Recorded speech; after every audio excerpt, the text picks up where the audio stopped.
Rentrée intensive sur le réseau ferré de la gare d'Austerlitz. Et pas seulement parce que les cadences du trafic des RER s'est densifié.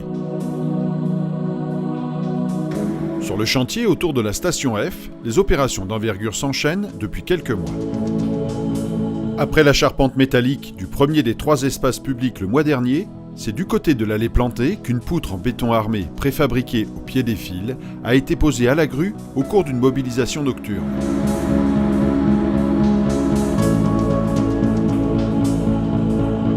Les consoles de la dernière poutre acier de la zone 7 empêchaient sa fabrication avec l'outil de translation utilisé pour toutes les autres poutres de ce secteur. La poutre P1 est un ouvrage allégé en U qui sera ferraillé et bétonné in situ par la suite.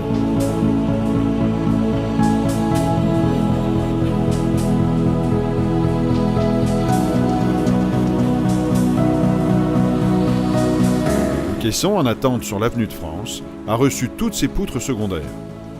Posé en porte-à-faux au bord du réseau SNCF, il n'attend plus qu'à être ripé jusqu'à sa position définitive.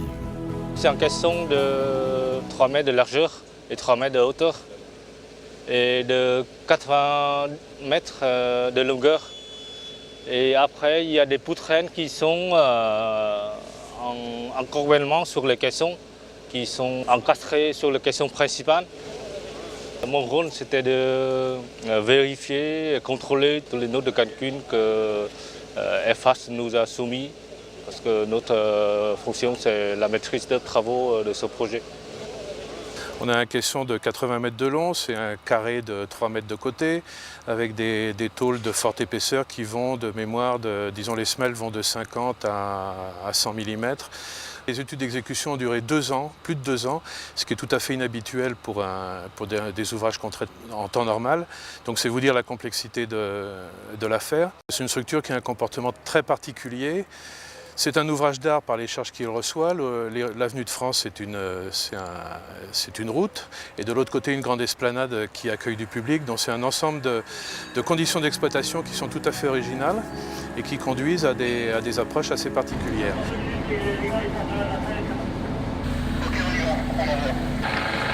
Ouais, reçu, c'est bon, on est parti.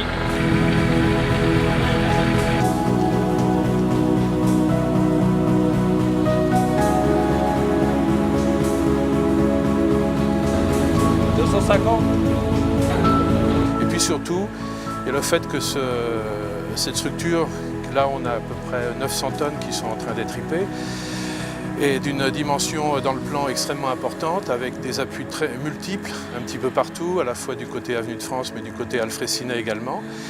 Et un des gros enjeux, c'était par exemple qu'on pouvait garantir en fait qu'elle allait fonctionner correctement, c'est-à-dire par exemple avoir des réactions d'appui sur ces multiples appuis qui soient corrects.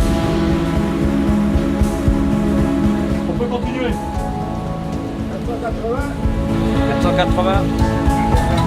L'enjeu principal, c'est de pouvoir ripper le caisson en plusieurs ITC, parce qu'on a un problème avec la dilatation thermique.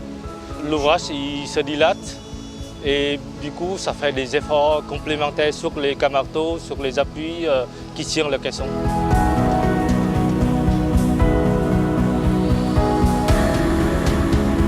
L'ouvrage a donc été ripé en 3 fois. Le dernier ripage avait lieu ce mois-ci, au cours de 2 nuits d'interruption ferroviaire. La première nuit, l'avancée a été de 8 mètres, la deuxième de 4 mètres. C'est terminé. 12 mètres. Depuis hier. Là, on vient de faire le dernier ripage du caisson métallique pour la dalle T4, qui va constituer l'avenue de France, le prolongement de l'avenue de France, et qui est un vrai point d'étape important pour ce chantier-là, puisque après, c'est finalement le début des superstructures. On va dévériner le caisson, puis ensuite on pourra commencer à mettre en place les dalles préfabriquées en béton armé. Le caisson a nécessité beaucoup de mois d'études, puisqu'il a fallu affiner un certain nombre de points de conception. Et quand on rentre dans le vif du sujet, c'est un ouvrage très complexe, hyper statique, sur énormément d'appuis.